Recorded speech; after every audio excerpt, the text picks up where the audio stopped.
ఒకానొక సమయంలో గరుత్మంతుడు దేవలోకానికెళ్ళి దేవతలతో పోరాడి అమృతాన్ని ఎందుకు తీసుకొస్తాడు, ఎవరి కొరకు తీసుకొస్తాడు అనే కథను ఇప్పుడు మనం తెలుసుకుందాం.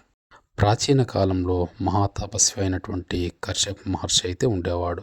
ఆయనకి ఇద్దరు భార్యలు అయితే ఉండేవారు. మొదటి భార్య పేరు కద్రు, అలాగే రెండవ భార్య పేరు వినత. ఒకరోజు కశ్యప మహర్షి ఇద్దరు భార్యలను పిలిచి, మీకు ఏమి వరం కావాలి కోరుకోండని అడుగుతాడు మహర్షి. అప్పుడు కద్రు, నాకు 1000 మంది నాగకుమారులు కావాలి, వారు శక్తివంతులుగా ఉండాలి అని కోరుకుంటుంది. అలాగే అని ఆమెకి ఆ వరాన్ని అయితే ఇస్తాడు. అలాగే వినతిని కోరుకోమంటాడు వరం. వినతి ఒక వరం కోరుకుంటుంది. కద్రు 1000 కుమారుల కంటే రెట్టింపు శక్తితో నాకు 2 కుమారులను ఇవ్వండి అని కోరుకుంటుంది వినతి. అలాగే అని వినతికి కూడా వరం అయితే ఇస్తాడు. కొంతకాలం తర్వాత కద్రు 1000 గుడ్లు అయితే పెడుతుంది. ఆ 1000 గుడ్ల నుంచి 1000 మంది నాగకుమారులు అయితే పుడతారు.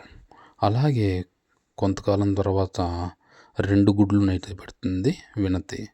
అయితే కొంతకాలం గడిచిన తర్వాత ఆ 2 గుడ్ల నుంచి ఎటువంటి కుమారులు పుట్టకపోవడంతో ఒక గుడ్డును పగలగొడుతుంది. అప్పుడే ఆ గుడ్డులో నుంచి అరుణుడు సగం శరీరంతో బయట వస్తాడు. అంటే అతని శరీరం పూర్తిగా అయితే ఎదగకుండా ఉంటుంది. అప్పుడు అరుణుడైతే తన తల్లికి శాపం అయితే ఇస్తాడు. అమ్మ, నన్ను అర్ధాంతంగా బయటికి తీసుకొచ్చావు అనేసి బాధతో నీవు కద్రు యొక్క దాసిగా మారుతావు అని శాపమిచ్చి ఆయన సూర్యుడికి రథసారథిగా వెళ్ళిపోతాడు. కొంతకాలానికి సముద్ర మథనం జరుగుతుంది. అందులో నుంచి ఒక గుర్రం వస్తుంది. ఆ గుర్రం రంగు ఏ రంగులో ఉంటుందని కద్రుకి వినతకి వాగ్వాదం అయితే జరుగుతుంది. అయితే వినత తెల్లటి గుర్రం అయితే వస్తుంది, మొత్తం తెలుపు రంగులోనే ఉంటుంది అని చెబుతుంది. కానీ కద్రు మాత్రం లేదు, అది దాని తోక మాత్రం నలుపు రంగులో ఉంటుందని చెబుతుంది. వీరిద్దరి మధ్య ఒక పందెం అయితే వేసుకుంటారు. అదేంటంటే ఎవరు చెప్పింది అబద్ధమైతే వారు రెండవ వారికి దాసిగా ఉండాలి అనే పందెం అయితే వేసుకుంటారు. అయితే సముద్ర మదనంలో చిలకగానే గుర్రం పూర్తిగా తెలుపు రంగులో వస్తుంది. కానీ కద్రు మాత్రం తన నాగకుమారుల సహాయంతో దాని యొక్క తోకను నలుపు రంగుతో అంటించమని చెబుతుంది. అలా మోసపూరితంగా కద్రు గెలుస్తుంది. అప్పుడు చేసేదేమీ లేక వినత కద్రుకి దాసిగా మారిపోతుంది. ఇది ఒక రకంగా చెప్పాలంటే అరుణుడు ఇచ్చిన శాపం కారణంగా కూడా ఇలా జరిగే అవకాశం అయితే ఉంది. మరి కొంతకాలం తర్వాత వినత యొక్క రెండో గుడ్డు తనకు తానుగా పగిలిపోయి అందులో నుంచి ఒక తేజస్సుతో ఒక బిడ్డ అయితే పుడతాడు. అతడే గరుత్మంతుడు.